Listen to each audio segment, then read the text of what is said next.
In this video we will see how to put dynamic serial number in your worksheet without using sequence function. As you know, my friend, sequence function is not available in older Excel version. We will be using the row function. Check the screen to see how you can put the serial number.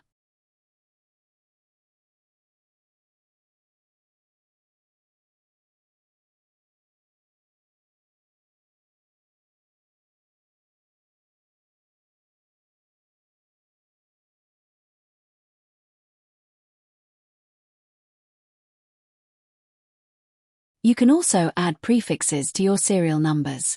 Check the screen.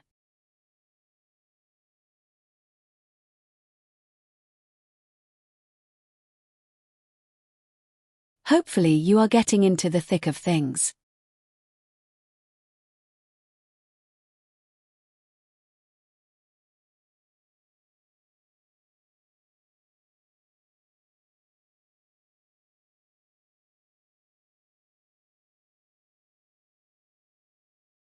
Even if you delete any of the rows in between, your serial number will automatically arrange itself.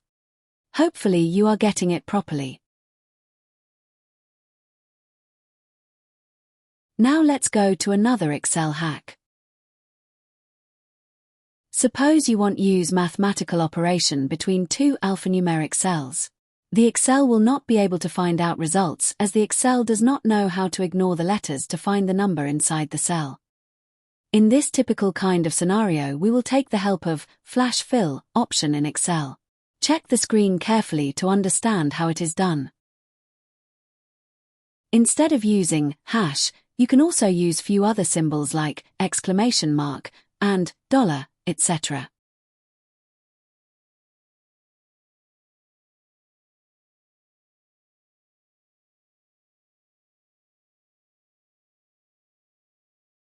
There you see the result. Hope you liked the video.